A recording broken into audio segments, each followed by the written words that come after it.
मेरा गांव भी है। एक जमाने में जो इस्लामपुर पंचायत के नाम से जाना जाता था, और आज इस्लामपुर पंचायत 4 पंचायत में बांट चुका है। उसका जो प्रतिनिधित्व पहले ही हम कर चुके हैं, और आज तो आपके विधायक भी हम हैं। सरकार की ओर से जो भी योजना, जब भी, चाहे वो केंद्र सरकार का हो चाहे स्टेट सरकार की हो, वो हमेशा गांव में, जिला में लाने का हमने प्रयास किया। करीब 3 साल नई सरकार की गठन हुई, जो माननीय हेमंत जी के नेतृत्व में गठबंधन की सरकार बनी। इस सरकार बनने के बाद जैसे ही पहले बजट सेशन हम लोग शुरुआत किए थे, उसी दरमियान पूरे विश्व में एक महामारी आ गया था, और उस महामारी से हम लोग भी जूझते रहे। लेकिन हमारी सरकार, हमारी गठबंधन की सरकार हेमंत जी के नेतृत्व में पीछे मुड़कर नहीं देखा। हम लोग का एक ही विश्वास और एक ही उद्देश्य रहा कि हमारे झारखंड के 3.25 करोड़ जनता हमें आशीर्वाद और विश्वास के साथ हमें चुना है, और उस चुनाव, उस विश्वास के साथ किसी भी हद तक हम खिलवाड़ होने नहीं देंगे, और उसके लिए हम काम करते रहेंगे। और पूरे हिंदुस्तान के कोने कोने में लोग जो बाहर में बैठे हुए थे, जो रोजगार के लिए गए थे, उन लोगों को घर में लाना, और उन लोगों को घर में राशन पहुंचाना, उन लोगों को जॉब कार्ड देना, उन लोगों को रोजगार देना, ये काम हम लोगों ने बखूबी निभाने की काम किया है। ये सर्वे रिपोर्ट, हिंदुस्तान का जो सर्वे रिपोर्ट आया है, उसमें झारखंड प्रदेश 1 नंबर में हुआ है। इसलिए हम लोग काम में कभी भी कोताही नहीं करते, और आज भी हम निरंतर प्रयास करते हैं ताकि लोगों को फायदा कैसे पहुंचा जाए। चाहे हमारे ये माँ बहन जो बैठी हुई है, जो SLP के तहत काम करती है, उनके लिए भी नई योजना लाकर CLP के माध्यम से, CLF के माध्यम से उसको भी आगे बढ़ाने की दिशा में हम लोग काम करते आ रहे हैं। जब हमारी सरकार नई बनी थी, महामारी चरम सीमा पर, फिर भी लोगों को रोजगार देना था।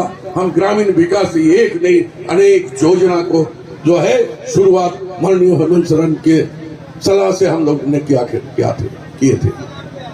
और वो योजना चाहे किसान हो, चाहे मजदूर हो, चाहे JSL का वर्कर हो, चाहे मनरेगा का करने के लिए तमाम लोगों को रोजगार देने की हमने काम किया। आप जानते हैं कि जब मैं पहली बार मंत्री बनकर आए थे, तो वही मनरेगा कर्मी को कितना पैसा मिलता था? 192 रुपया, 192 रुपीज।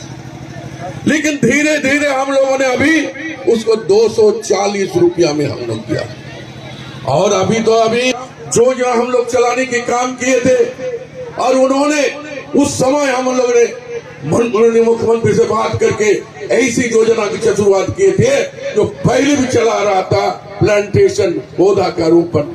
लेकिन हम लोगों ने नए नियम को बनाने की काम किया ताकि वो सरकारी हो, गैर सरकारी हो, तमाम जगह में जो चाहते हैं वो प्लांटेशन, पौधा रोपण करके फलदार पेड़ या दूसरा पेड़ लगा सकते हैं। एक आज कर हम शुरुआत, और पूरे अगर हमारे यहाँ काम हम देखते हैं।